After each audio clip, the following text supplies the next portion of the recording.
Benjamin Studebaker. And this is David McKerracher. You're listening to Why Left?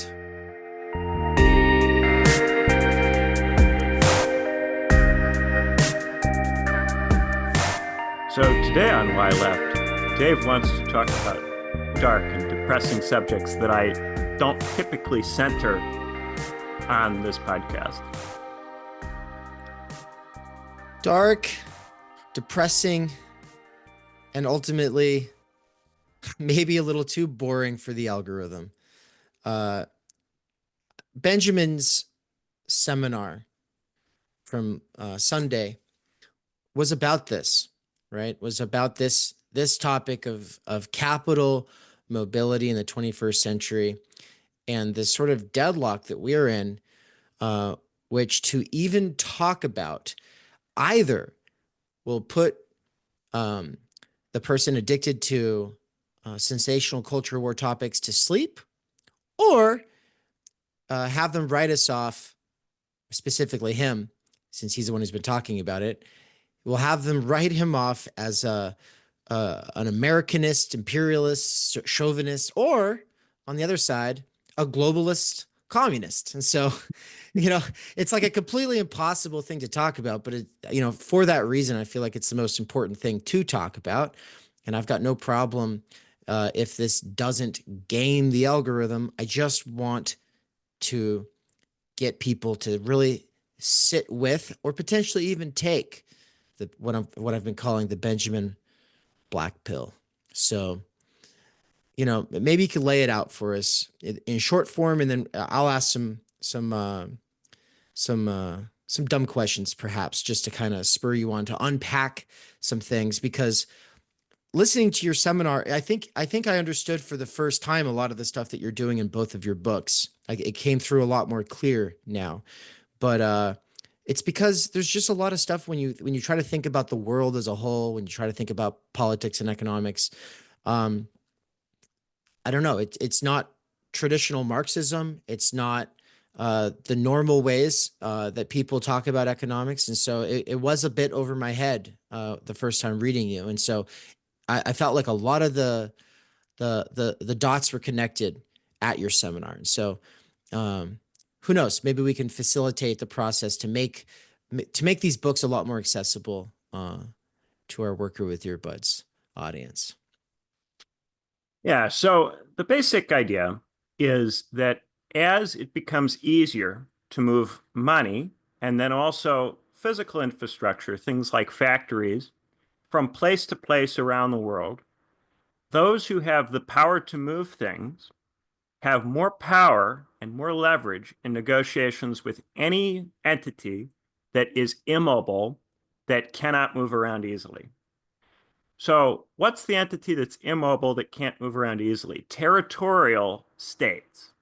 States are defined by a unit of spatial territory that they have control over.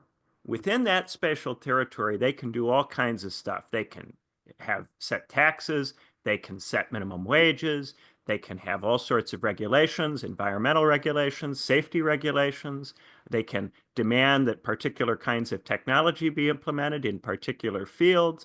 But outside of their territory, they have no ability to control any of that at all. So if you're in a situation where it's very difficult for people with money and people who own factories and other assets to move that stuff out of the territory of a state, then the state is going to have a lot of leverage over those people. And it's going to have a lot of ability to tax them, regulate them, impose various kinds of wage systems on them. But if it becomes easier to move that stuff around, then the territorial states will need to begin acting in a way that persuades money, factories, infrastructure to visit them, to come to their territory. And instead of being able to control that stuff, they get controlled by this mobile class of global elites who are not tied to any particular territory and who own assets all over the world and are happy to move from place to place, don't care where their assets go. They're looking to maximize return. So if you think historically, World War I, the Great Depression, World War II, these were periods where capital mobility was heavily disrupted. There were intense wars that disrupted trade all over the world, and there was therefore a need for states to raise an enormous number of soldiers, produce an enormous amount of industrial weapons, and the rich people in the states could not easily leave because there was insecurity due to enormous amounts of violence taking place. So they could not easily go from place to place. They were trapped. And during that period, tax rates went way up.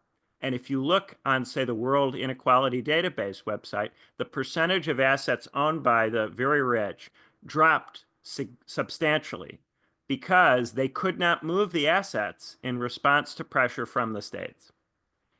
When World War II ended, there was a Bretton Woods conference where they made new rules for how global trade and commerce was going to work after the war. Those rules preserved multiple different states. There were international organizations wherein these states could communicate with each other and work together on global problems. Organizations like the United Nations, the International Monetary Fund. But these organizations did not have any kind of governing power over the member states. The member states retained sovereignty. Since the member states retained sovereignty, they could not impose singular sets of rules on all of the states concerning wages, taxes, regulations. And this means that the only constraint on the capacity of the owners of capital to move assets around the world was things like tariffs and capital controls. So these would be if a state observed that a large amount of money was rapidly leaving the state could impose a control that would prevent that money from leaving its territory in its financial system. It could block wire transfers out of its financial system. So those are the two principal mechanisms, tariffs and capital controls. Over the course of the 50s, 60s, 70s, there were a series of negotiations among the states. These were called the General Agreement on Tariffs and Trade, GATT, multiple rounds of GATT. And what these GATT rounds did is they gradually lowered the tariffs. And then also there was a move, especially in the 70s, to eliminate capital controls, for states to voluntarily, credibly commit to not use their capacity to block money from exiting the country. So what this did is it attracted wealthy people to the states that did not use capital controls, and it attracted them to the states that were the most competitive in terms of offered lower wages, offered weaker regulations, offered lower tax rates. And this produced an environment where gradually over time, it became harder and harder to compete globally with a set of policies that in the 40s and 50s would have been highly competitive. So the things states did to develop, get rich, get ahead in the 40s and 50s when there was a higher tariff rate and capital controls, these policies ceased to be effective by the 70s. And additionally, over the course of this period, there was a large amount of automation and technological development that made it easier to move factories from one place to another, to move your operations from one place to another in a shorter period of time with less disruption. Now, moving forward from the 70s, this went even further into overdrive.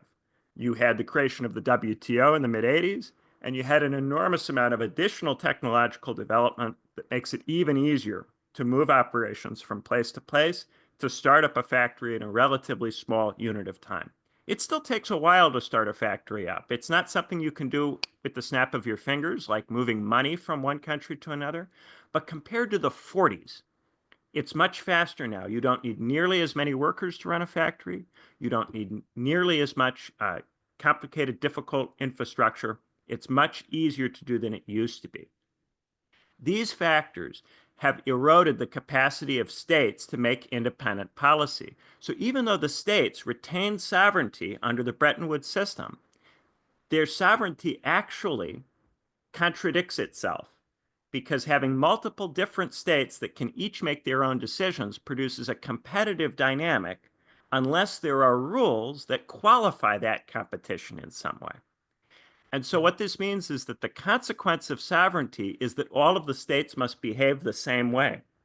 Because the states wanted to preserve their right to do different things, they all have to do the same thing. They get exactly the opposite of what they want. Now, people respond to this situation by wanting the states to have more control over what they're able to do. They want the states to have sovereignty. So they liquidate and break up the post-war system. And there are various moments of this liquidation and breaking up. We've already talked about the rounds of GATT, which took away the trade barriers and capital controls. You also have the Nixon shock, where Richard Nixon took the dollar off of gold and plunged all of the currencies that were banking on the dollar, maintaining a pegging to gold, into chaos. More recently, we've had these huge disturbances with regard to tariffs going on as the Trump administration has attempted to unilaterally change the structure of the international system by reimposing tariffs on its own. But what does this do? It creates a hyper-competitive system where you have large numbers of states now having to negotiate with the United States, looking to achieve various kinds of bespoke arrangements that will give them an advantage economically.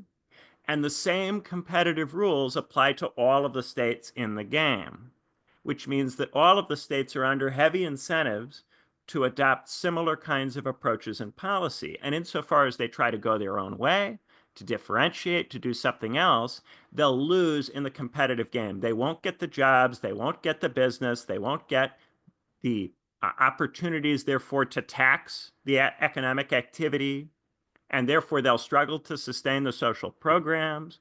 So it imposes a pressure on states to conform to a single set of rules and policies. And this is the sense in which I frame the trade war as continuing neoliberalism by other means. It's imposing a greater level of sameness on the states because they all are in the same competitive box of make a trade deal that will be of benefit to you, that will attract manufacturing production to your country so that you will have that economic activity to produce jobs and to produce tax revenue for you.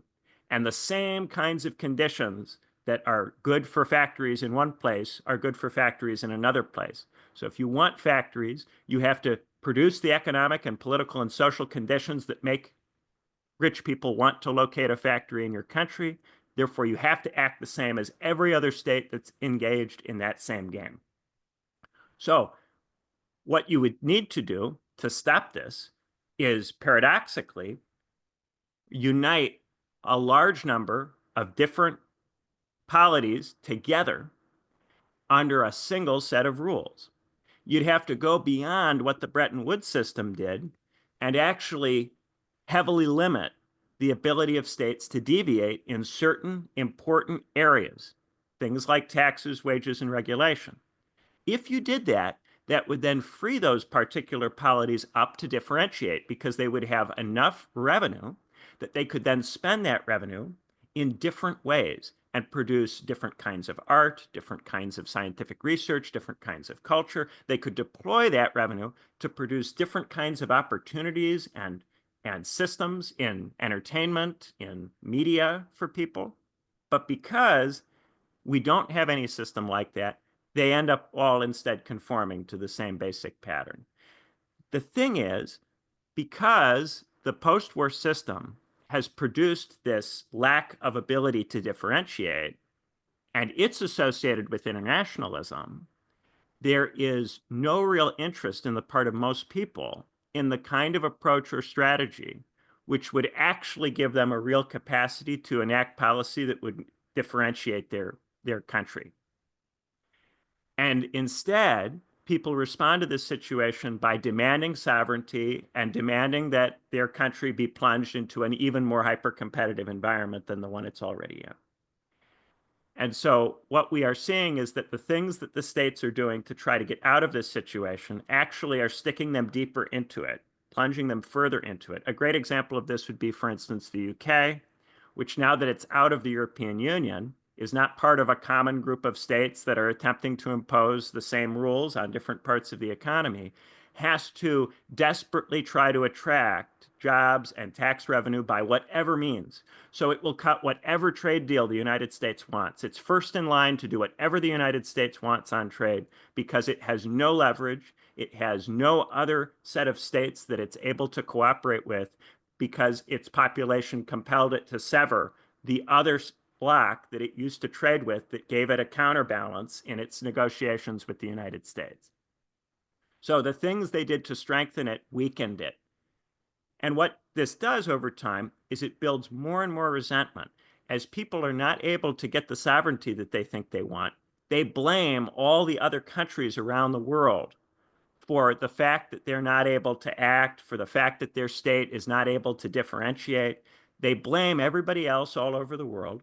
And over time, this produces a greater level of willingness to fight,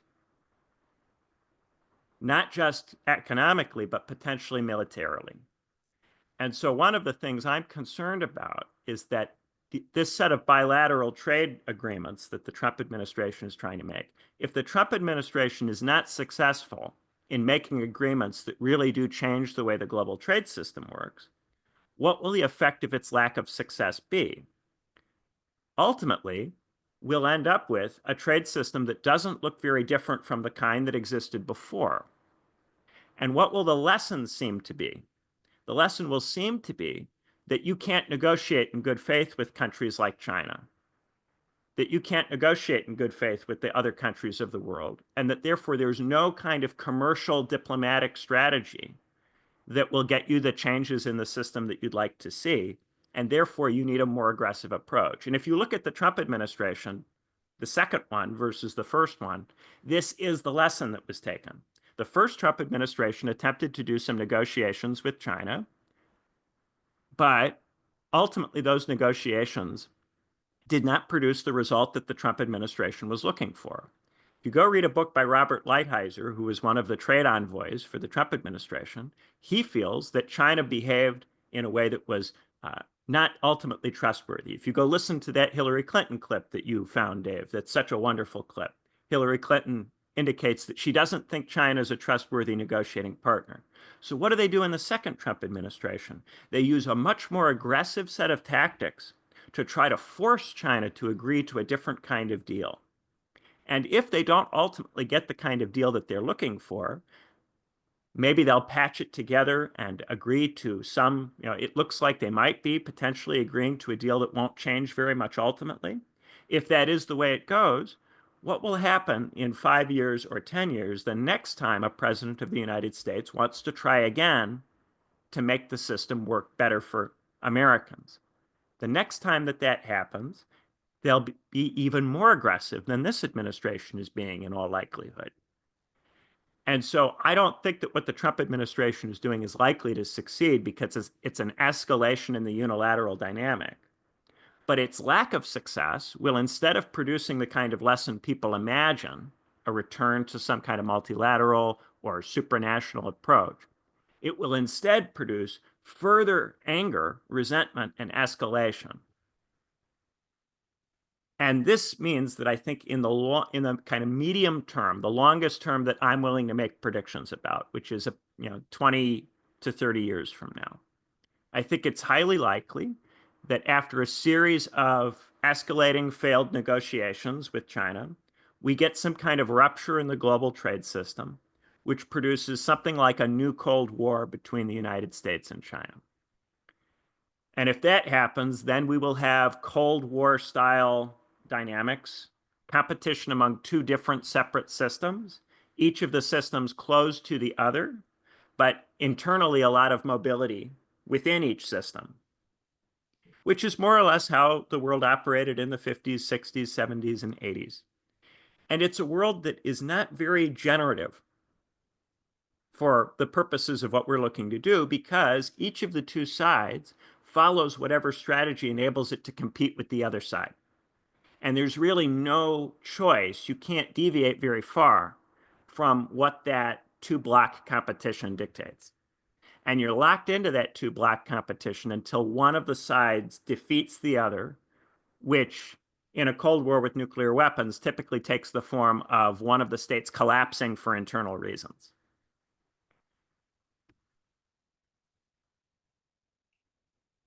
So it's a black pill because there's not. I guess the solution being that we'd have to go beyond Bretton Woods and come to some kind of an agreement that gets all of these different countries to work together. That's the main thing that feels so impossible about this, is that it would actually require something that goes way beyond someone like a Trump administration being unilateral. It would have to it would require a level of cooperation that seems highly implausible. Yeah, one of the things that is making this very difficult is that to have that kind of coordination, you would need, if you were to do it with multiple different states, all of these states to perceive the problem in broadly the same way, such that they can come together at a conference and hammer out a big multilateral strategy, a big multilateral set of institutions. Part of the trouble is the liberal democracies have their elections on different timelines. So these different democracies don't all elect governments in the same moment. And therefore, and also they often have different governments associated with the same movement. So in one country, the left might be associated with a crisis because the crisis happens while the left's in power. And in another country, the right might be associated with the same crisis because it's in power when the event happens. And the event might be happening for reasons that have nothing to do with the domestic government.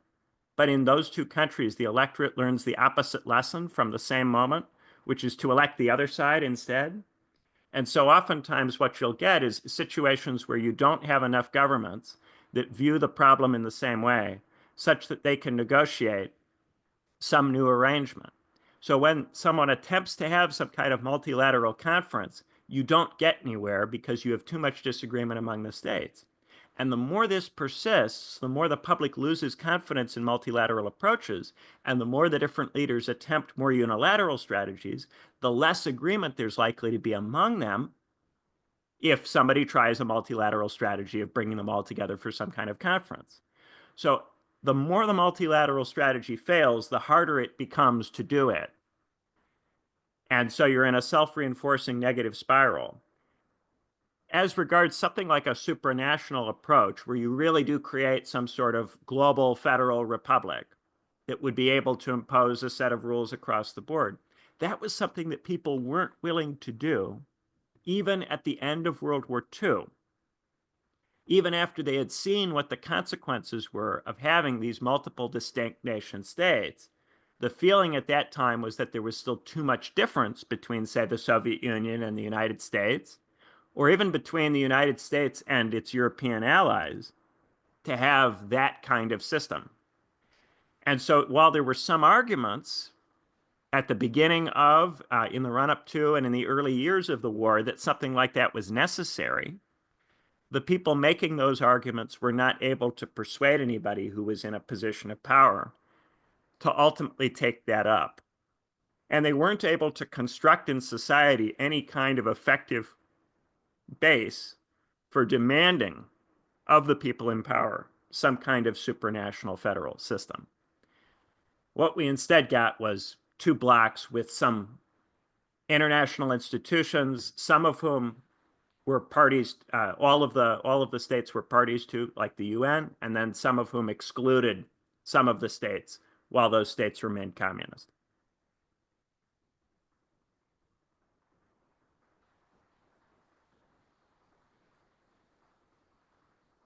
And for this reason, you're not very optimistic about current efforts to do either uh, electoral politics or uh, radical, you know, usually protest based or nonprofit based kinds of organizing, much less like, the sort of distributed sort of, I think we call it folk politics, right? Like the kind of Antifa sort of, or even like you could think of anarchists doing mutual aid, all of this stuff potentially great, people who are working with, trying to organize the people renting in low income neighborhoods, organize them for their interests or what have you. Like all of this, potentially great, doesn't do anything at the level that we're talking about. That's right. None of it does anything at the level we're talking about. I sympathize with all the different responses. What do Democrats, establishment, center left parties do? They go, well, what the right is doing is not going to solve the problem, and it might escalate it. It might make it worse. Uh, but since they don't have any ability to move forward with any kind of multinational, multilateral, or supranational approach, when they're in government, they just do nothing about the problem and deny that it exists. They say the economy is great, and anyone who doesn't like it is a bad actor who hates democracy.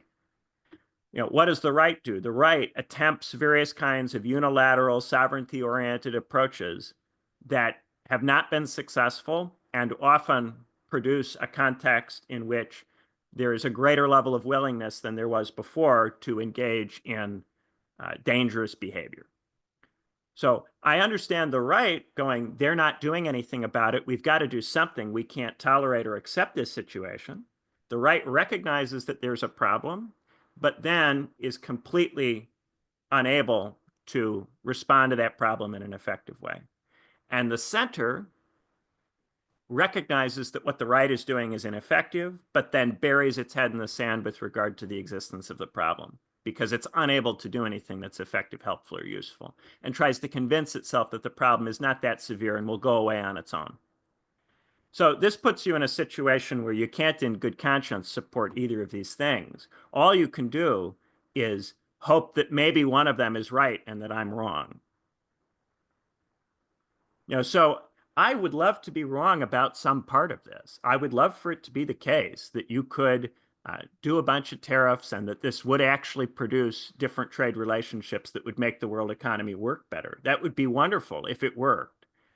But what happens if it doesn't work? If it doesn't work, then people are likely to want to further escalate. They're likely to blame our trade partners for the fact that they didn't agree to stuff that was significant enough to change the way things work.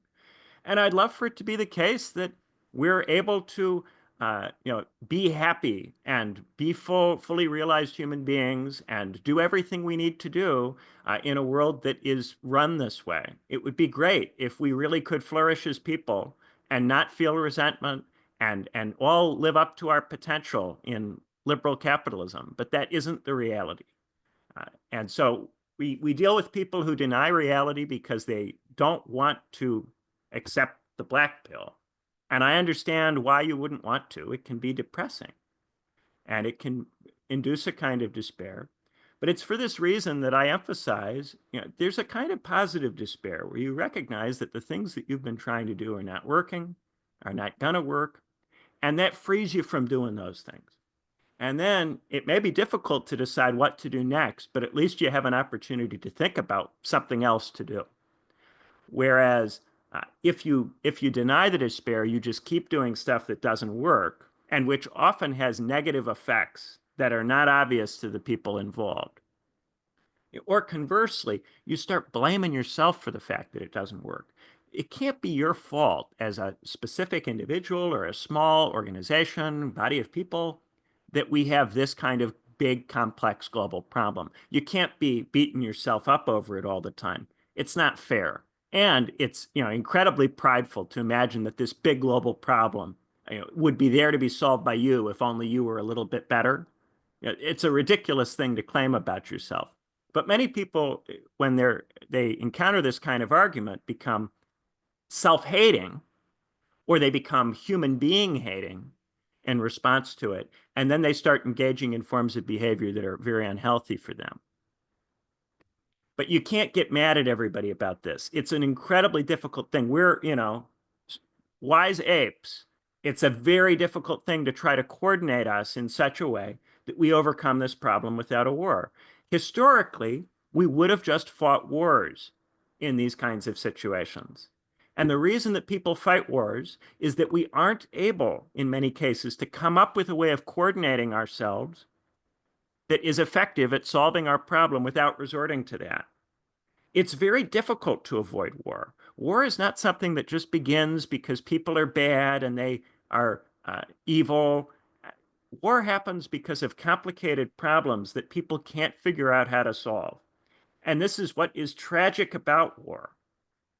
So if you get to a stage where you have heavily industrialized, heavily technologically advanced, nuclear armed states, but you have not created political and social apparatuses that enable you to coordinate their behavior, then you can get into these contradictory dynamics, which can produce conflict among them. And it's, everybody praises that greatest generation for setting up the world that we live in, but it's their failure that has resulted in putting us where we are. All of the systems and structures that they built were not adequate to prevent the drift, which then occurred. And that drift, just to kind of hone back in on it, because I was thinking maybe it would be a useful analogy, though I think it might actually be the same mechanism, just at a different scale. That people are more familiar with. When we're talking about nation states maintaining their sovereignty, but in maintaining their sovereignty, all being debased to like the same level because they have to debase themselves, because they need capital, and so they have to lower their taxes, and they also can't raise wages, and so of course, their sovereignty amounts to nothing but representation. Oh, well, they're technically sovereign. It's like Native Americans, sovereign nations. Okay, but what does it amount to? What does it amount to? And so, and this is potentially one of the issues with a lot of national liberation movements. We can come back to that. But, I wanted to draw the connection between nation states having to sort of roll over backwards for outside capital, with a more relatable example. So Amazon, right? The way that cities roll over backwards to bring Amazon into its metropole, right? So we have the people who are using the roads the most not paying taxes on the roads. Like, that's maybe one of the most short ways of putting it, but also local money is being siphoned out of the local area. And then people say, oh, well, but there's new jobs. Yeah, but what kind of jobs are we talking about? We're talking about flex shift. We're talking about graveyard shift. We're talking about a kind of shift that makes it impossible to have social relationships outside of your, computer mediated, internet mediated sort of consumer habitus, right? It makes it impossible to be anywhere where people just get together as people in the civil society. Yeah, the main available shifts at an Amazon are not just flex or graveyard. And for people who don't know what that means, it's not a 9 to 5. It's an impossible shift. The longer you have that shift, the more it corrodes your soul and the more isolated you become. And that's why it's got such a high turnover rate, even though it pays pretty decent compared to other jobs. The super high turnover rate also makes it so that people are powerless to organize. There's a line of scabs out the door is a way of thinking about it. Like, they are constantly training new people, and no one sticks around for longer than 3 months, except for a handful of people who are management track. But those managers are also super replaceable. No managers have ever been more replaceable than the ones in the Amazon warehouses. And so these are the kinds of jobs being created, and they're not reliable. They don't create the conditions for people to be responsible parents who can do anything other than neglect their children, much less their own relationships outside of that, much less, their talents, right? Like, I mean, all of that corrodes. And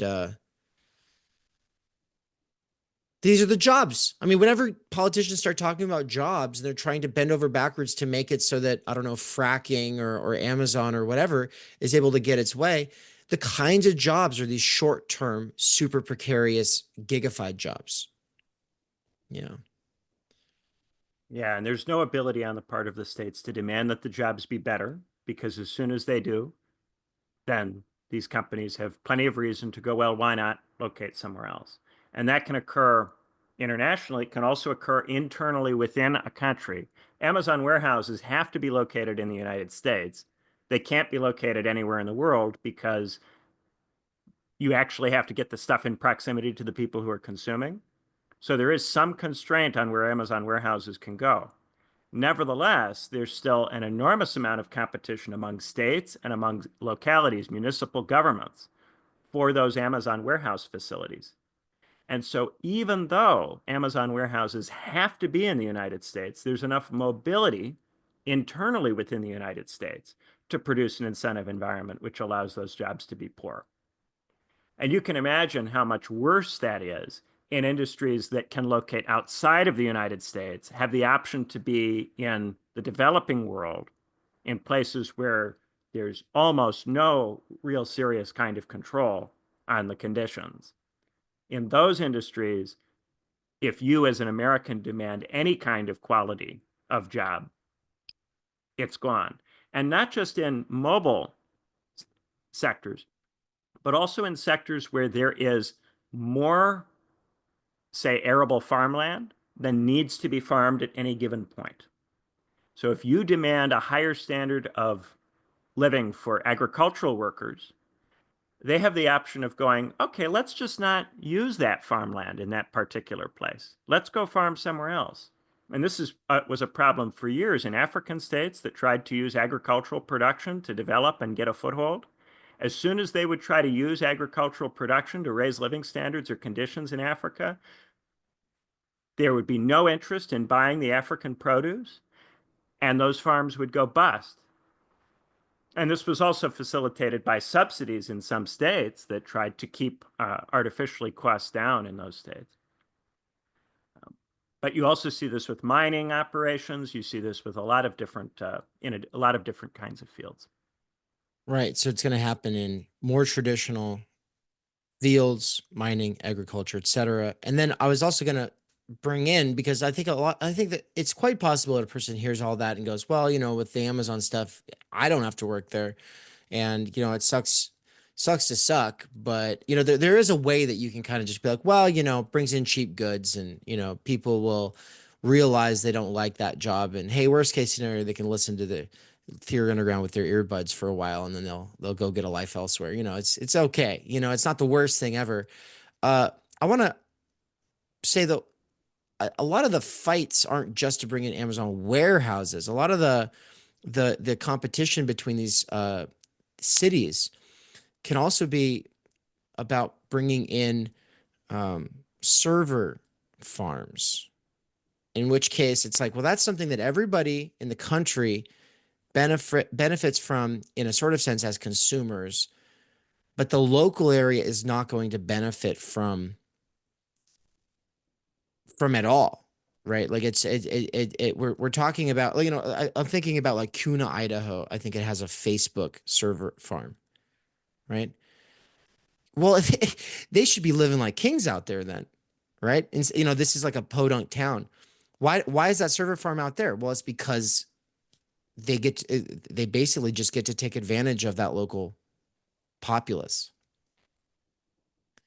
And these are not Right. real jobs. These are jobs that are easily replaced by robots. Even the engineers, even the people who fix the machines, I've been talking to them, and they'll say, no, yeah, no, my job's going to be replaced by machines too. There'll be some engineers at the top that are human, but my job's going to be replaced for sure.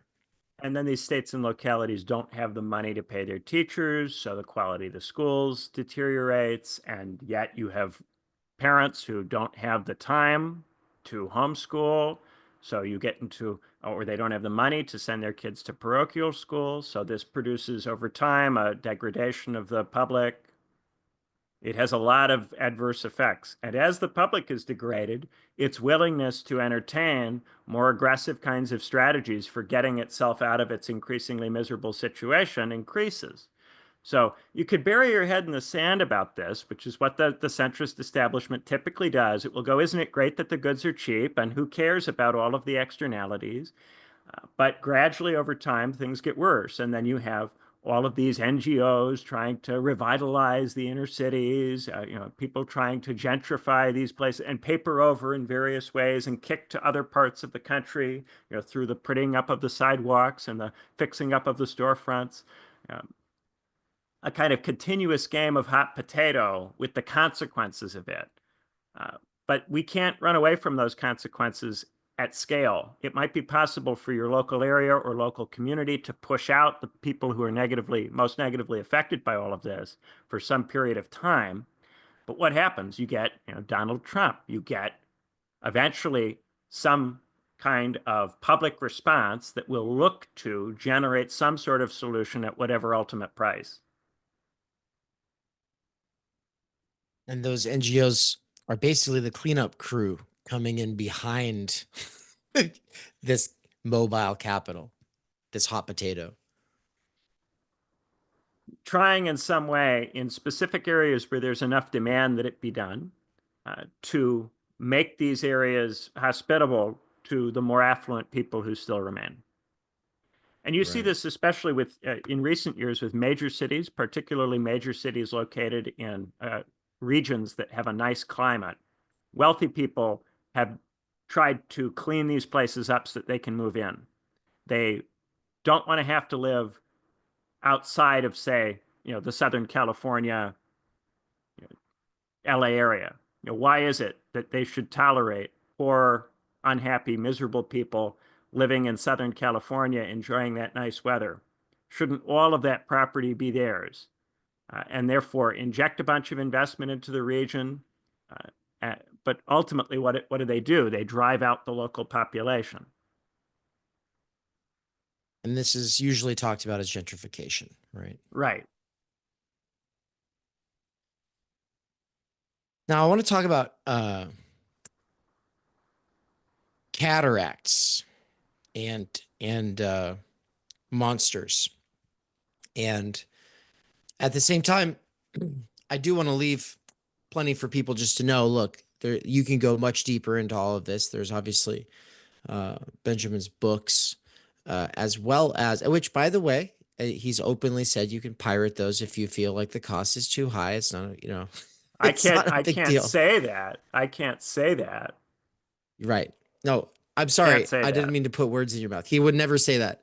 I said that. So, I'm not saying we're sponsored by Anna's Archive here.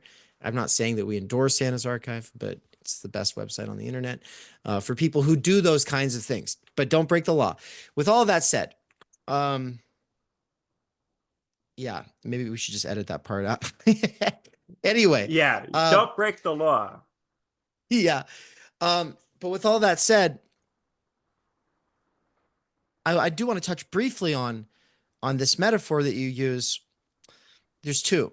And the first one I want to focus on is the monster on the chain. Territorial states are like a monster that's on a chain, um, meaning that they're obviously stuck to the territory that they are in, and they can only do so much. But why do you frame them as monsters? I kind of want to dig into it a little bit.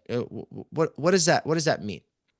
Well, so you can imagine, and a lot of people who are very anti-statist, think about the state as capable of devastating them. And yes, the state is capable of devastating anything that is stuck in its territory and can't get out.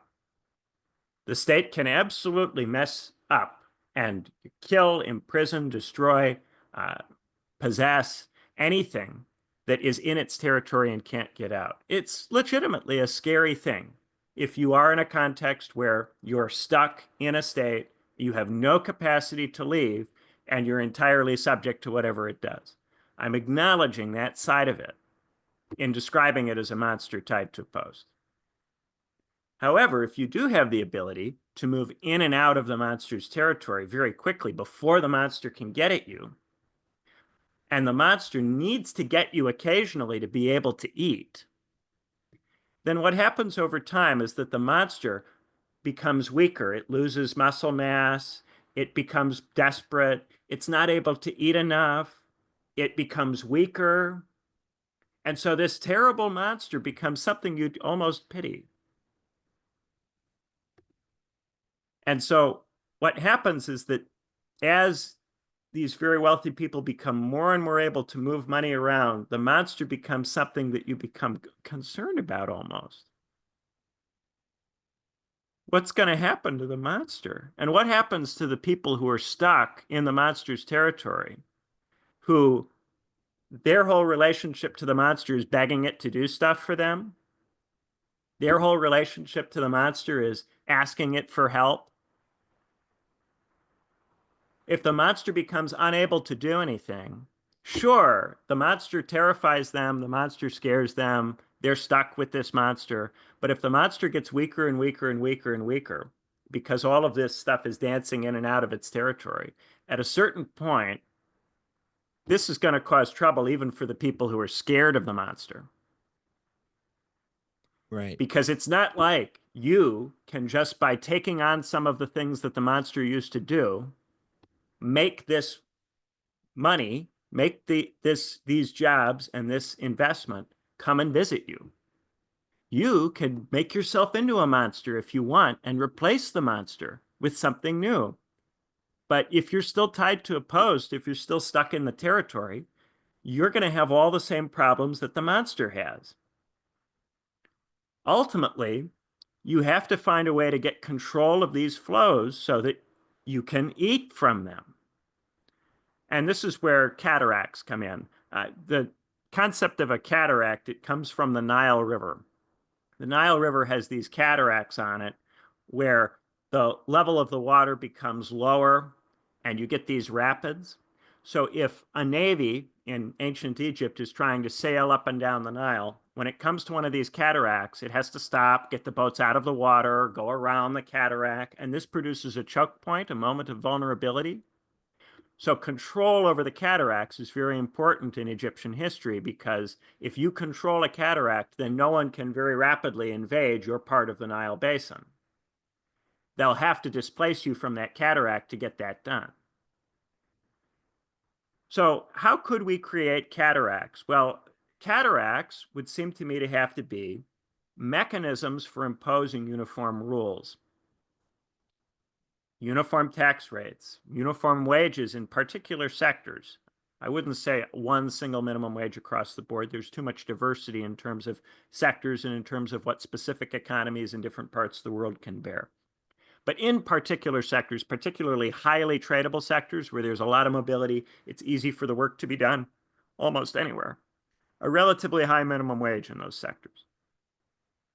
What we could also talk about regulations. We could also talk about some limits on migration, because if you have certain parts of the world that are much richer than other parts, and you have no limit on mobility, then you'll very quickly get large influxes of people trying to come to the parts of the world that are richer. You can't have that because then those parts of the world that are richer will have to devote all of their resources to building infrastructure to accommodate the people who are moving to that territory. They won't be able to use those resources to support the arts and sciences and other kinds of opportunities for people. But if you're going to prevent a large number of people from moving, you don't want to just do this through some kind of physical enforcement. You want to give them a reason to stay. So what needs to happen is that the wealthier parts of the world need to pay the poorer parts of the world to prevent populations from moving into the richer parts. And they have to pay enough that the poorer parts of the world really can gradually over time develop and become wealthier. And there needs to be an entity which can oversee that, which would need to be a supranational entity capable of bargaining between the rich parts of the world and the poor parts of the world in such a manner that neither one feels that it's being screwed to the point at which it quits, to the point at which you have secession, civil conflict, and inability to secure the conditions of cooperation. The thing that makes this very difficult As soon as I start talking about this, people are going to get their hackles up at me. I'm saying that you can't simply insist on global justice as a condition of this. You can't insist that the rich countries give the poor countries some kind of compensation for colonialism, for imperialism, for anything like that. You can't do that because if you insist upon that, the rich countries will never entertain this. And people living in the rich countries would never entertain it. They're not going to work hard to produce an enormous amount of economic output and then have that transmitted to parts of the world where very little economic output is produced. And they're going to point out to you that doing that incentivizes people in poorer parts of the world to not attempt to contribute to the global economy. So you're not going to get anywhere with that. You have to accept that the richer parts of the world have to have some level of ability to use their wealth to produce the kinds of jobs and social roles that we might think of as unfair at a time when there's still many, many people who live in abject poverty in other places. Jobs in the arts, jobs in the sciences, jobs for a surplus part of the population that can't be used to simply produce things.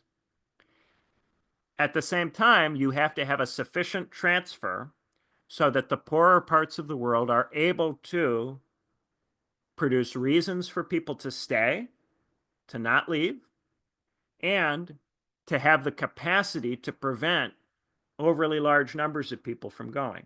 So you have to produce enough state capacity in the developing countries that they're able to maintain their borders and maintain a certain level of control over mobility and develop a bit. The trouble is, if you have that negotiated through a multilateral system like the IMF, or worse, bilateral negotiations among states, as has recently been occurring, say, between the European Union and Turkey, between the European Union and Egypt, you'll get into situations that are too one-sided, where it's too difficult to have a sustainable arrangement. And then also, we need to make companies transition to technologies that are genuinely and authentically best practices. When we have new technology that comes out that improves conditions, improves productivity, makes things better for workers, companies have to be made to adopt that technology immediately. They cannot wait and defer adopting that technology until it makes sense for them for economic reasons to adopt it. So you have to be able also to insist on some level of regulatory harmony across contexts. But when I talk about this, people go, "Oh, aren't you taking away the sovereignty of the individual states? And aren't you allowing the rich countries to keep too much of their wealth?" But these are the things that we would have to be able to agree to be able to have a common set of rules that we could actually plausibly get. You have to get both the rich states and the poor states back into something like this kind of arrangement. And it was easier to talk about in the early 20th century because in the early 20th century, you had large colonial empires. So it was the case already that many parts of the world were politically integrated into large structures. And therefore, you could imagine doing a negotiation among a small number of players, the United States, the British Empire, the French Empire, the Russian Empire, the German Empire, maybe China, and you could potentially, Japan, with half a dozen or so players, get the overwhelming majority of the world into a single system. And then once you get beyond a certain size, then it would become highly advantageous to any who are outside of that system to join it. They would be badly disadvantaged if they stayed out. But when you have these national liberation movements that insist upon the autonomy of particular states, this produces a situation in which it is much harder to achieve the level of coordination you need. And the people who make these anti-imperialist arguments, the number one function of these arguments is to make it so that all of the states are too weak and too divided to be able to do anything about the problem of capital mobility. So there is nobody that helps capitalists more than anti-imperialists, because anti-imperialists keep all of the states too small and too divided to be able to come together to politically do anything. And then, on the right, you have globalist, anti-globalist arguments for sovereignty, and those transparently and obviously have the same effect. But the left and the Right. right both produce an impossibility of doing anything that gets you out of what the center will advocate for by default. The center will make a positive argument for open flows, lots of trade, and then the left and the right will both claim that they oppose this stuff, but then the stuff that they propose actually further entrenches at a structural international level this system. Because what they ultimately proposed was a larger number of states that are harder to coordinate.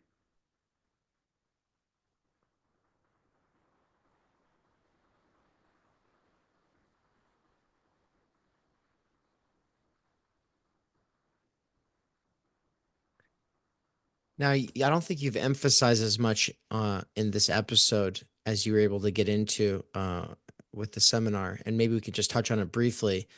The you did touch on it earlier, but not but it was maybe people will miss it, and it's the bit about the arts and the sciences and the locale. I think that this is a potential point that could bring together the interests of a lot of people, and I suspect that might be why you emphasize it. But we're talking about when you give that monster more power, you also within that territory create the conditions for people to be able to argue about what to do with that power, which can also benefit artists and scientists, right? We're talking about money being used for arts and sciences as well as other kinds of civic infrastructure projects that people actually have to make an argument for, right? So you don't have scientists or artists working in isolation for abstract communities through the internet, through their niches. Instead, they have to leave their niches and actually go and make a case that what they're doing adds value to the place that they live in, right? Is that a good portrayal of what you're talking about, or what would you add? Yeah, so I've gotten to a lot of and I'm continuing to get into the details of some of this in a series of posts I wrote for the Strike Council on supranational federalism. And one of the ideas that I propose is if there's economic activity occurring in a particular location, the function of the supranational system should be to get that tax revenue to the locality, so to the city or county that is most adjacent to where that economic activity is taking place. Right now, part of the reason that the monster is so intimidating and scary is that there's a tendency for the revenue to be transferred to some central capital. And that central apparatus, the national apparatus, tends to accumulate a lot of power because it's the apparatus that takes in all the revenue. So a kind of redistribution occurs. You have revenue produced all over the national territory. It comes into the center, and then the center decides how to spend all of that. What the supranational system can do is it can go over the nation state and prevent the nation state from commanding all of that money, and instead empower particular cities and counties to dispose of it. So then you can go to a meeting near where you live and discuss what to do with the money. And it's real money. It's enough money that it could potentially produce something for you to do as an artist, as a scientist, as a theorist, as a person who thinks and likes to make stuff. And you could have a discussion with the people in your community about what kinds of stuff would be worth doing. And you could explain yourself to those people and have a real conversation with those people. Right now, what happens is that you have a conversation with the rich, or you have a conversation with a centralized bureaucracy, and this conversation estranges you over time from the people in your community. You lose the ability to talk to them. Everything you make benefits them only incidentally, only by accident. And the great majority of it is used either to maximize profits or to strengthen the bureaucracy. So one of the things that I do propose, and this is also necessary to prevent the kinds of transfers across territory that make people not want to support this kind of thing, is to keep the revenue local near where the economic activity takes place. So if you're taxing a factory that's located in Indiana, you keep that revenue in Indiana. You don't move it to DC or to some kind of global location elsewhere. The function of the supranational system should be to strengthen the localities so that they really can differentiate and act differently. And this would mean, by the way, that when we're talking about poor regions and rich regions in some kind of negotiation about how resources are distributed, with migration as the thing that the poorer regions potentially control, this is not just something that would occur among nation states, but it could also occur among cities. Because if you have, say, a city or a county that has a lot of economic activity occurring in it, that city, that county doesn't want a large slum of people cramming into that city or county, trying to get the small number of very good jobs that are available there. And that's what happens when you don't have any internal mobility control. You get these slums recurrently in major cities where there's a lot of economic activity. And if it's not a slum, it's a ghetto, it's a bad area where people have crowded together looking for work. And then once they come in there, they often don't have the resources to easily leave again or to go somewhere else. That's something that can be solved. It is a solvable problem, but it requires a level of coordination beyond what nation states are able to deploy.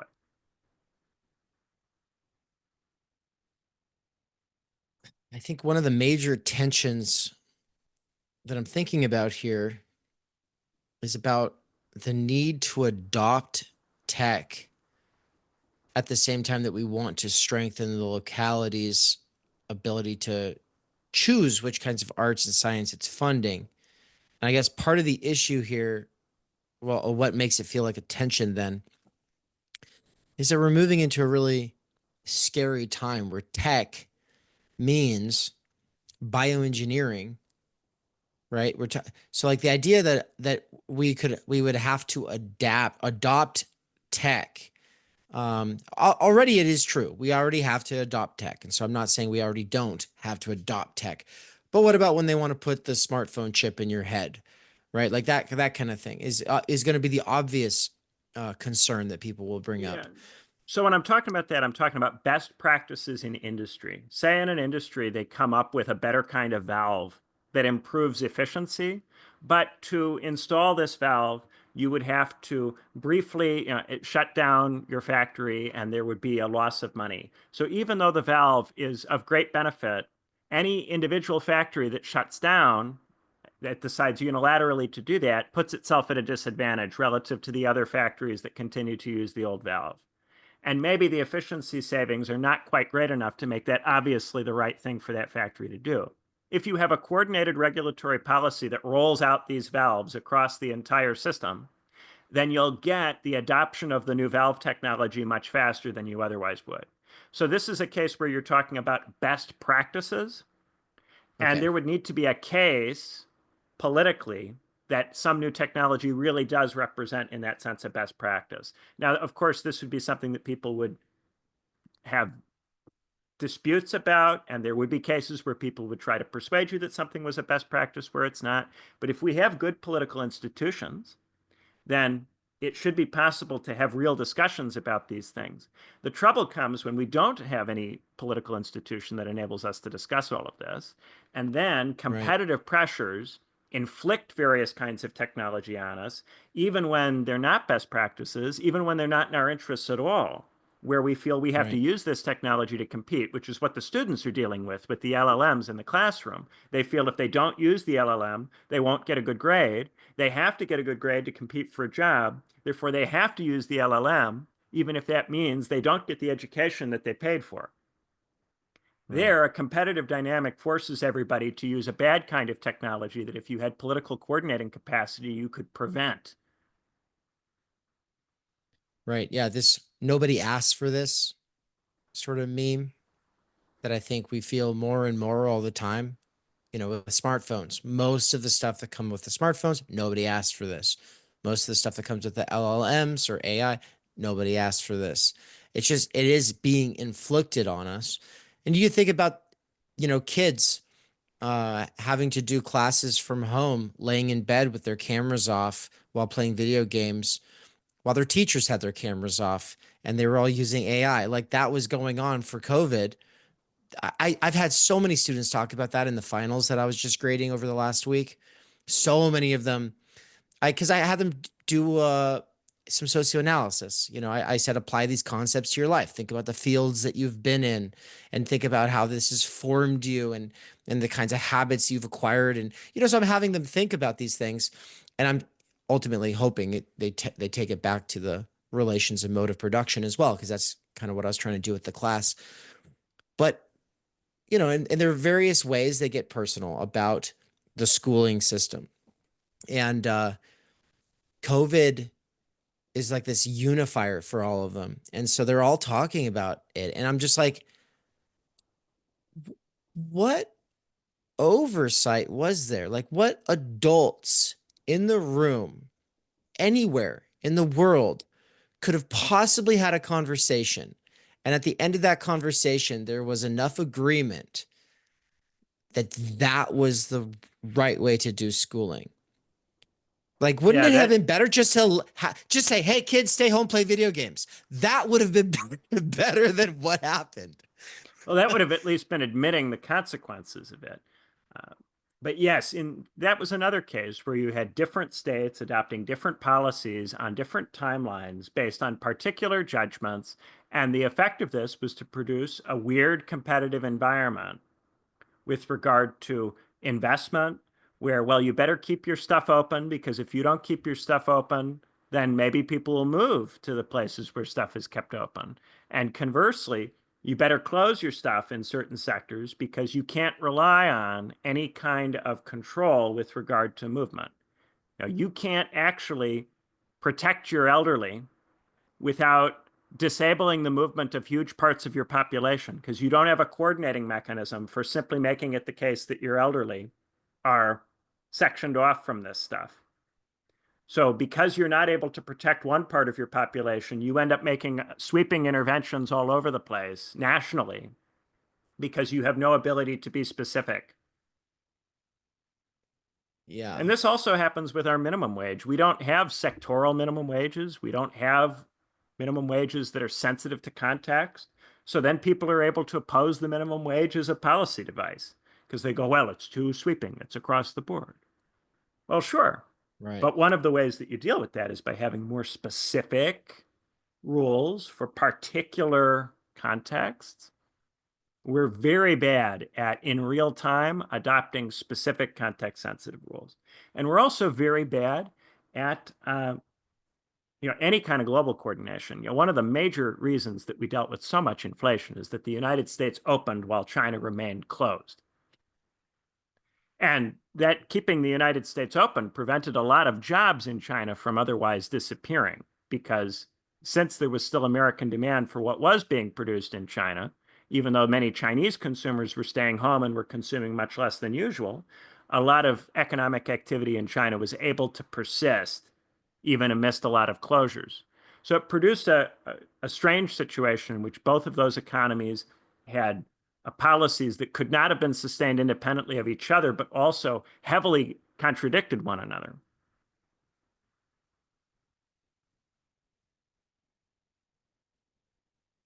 I want to say we should come back and do a sort of episode 2, or like a part, yeah, we'll say part 2 on this one, hopefully in the near future, where we can get into um, a couple of other uh, metaphors that you've used in the past.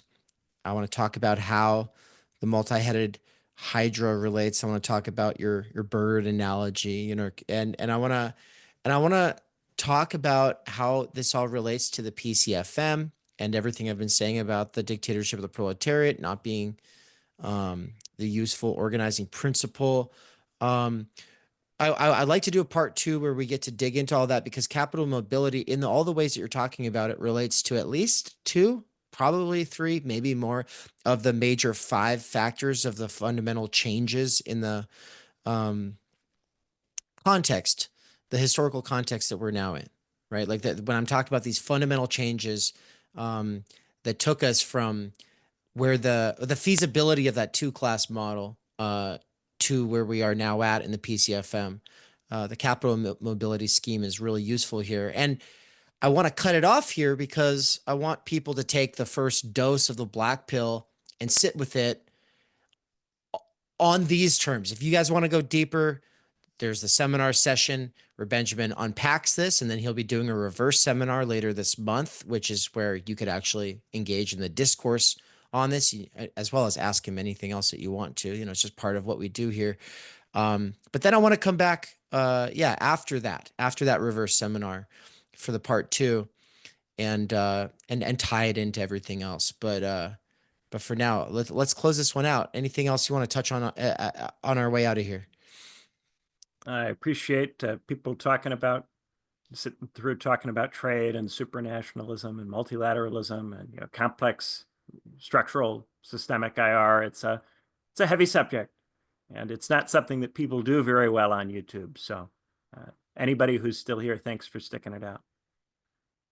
Yeah, hey, if you made it all the way through, great. And you know what I'm going to do? I'm going to actually release this as a whole with no premiere. I'm just going to release it as a whole video so that nobody pops in at this part of the episode. Everyone who gets to this part of the episode actually made it through the whole video. So congratulations, folks. And the thing about a black pill is that you gotta sit with realities to do anything real. Any kind of strategic intervention you want to make has to have some sense for the stakes and the realities on the ground. And what I say is sit with it. Don't just rush into solution making, though we have been doing some of that as well over the last couple of years here. And so that'll be another follow-up that we can get into later. But with that, thanks, Benjamin. Thanks, everybody. Take care. Peace.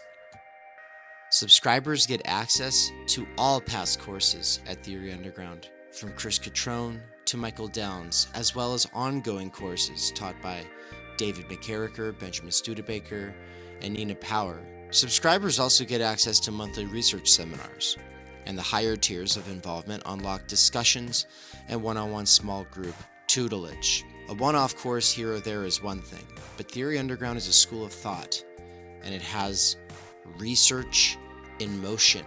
It is a process of development, generating some of the most revolutionary, transformative, or radical ideas coming out of the theory scene. If you are interested in the critique of the old and new left, but also a critique of postmodernism and metamodernism, and you want to go beyond all of that to something that is conserving and fighting in defense of the human, well, Theory Underground is where it's happening. Between authors like Marx, Heidegger, Levinas, as well as American authors like Postman and Illich and Lash, Barry, or underrated thinkers like Hannah Arendt.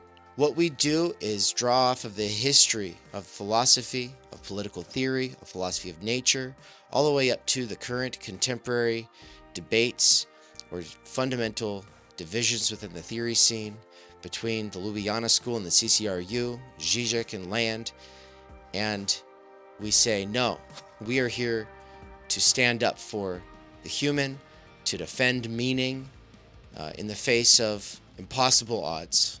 This is the anti-nihilist side of the theory scene. This is the pro-natalist side of the theory scene. This is the neither left nor right side of the theory scene. And it's all being organized by me, David McKerracher.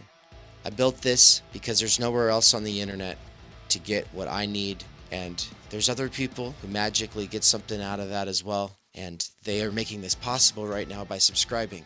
So if you're like me and you're never a huge bookish kind of person, but somewhere along the way you got really into listening to educational materials, if you got really into listening to podcasts and then books at work, if you love going deep into ideas, but you're just not a traditional bookish kind of person, well, this is where the alliance between people like us And people who are more bookish and specialized are able to meet, to work through these things, and do so in defense of the human, in defense of our dignity, in defense of our common humanity and our intellectual integrity. This is not a place where we're going to kick you out because you're pro-life or pro-choice, or where you are an atheist or a agnostic or a Christian. But it is a place where you're expected to love one another regardless of such things, and to show up for people in your actual IRL real life communities regardless of such things. Not to become a little online hater who just uses theory to manipulate other people and confirm your biases. No, Theory Underground is something else. And if that is exciting for you, and if you're excited to learn about what this approach, this method, this school of thought has to offer, then I'm excited to meet you. Subscribe today. Thank you.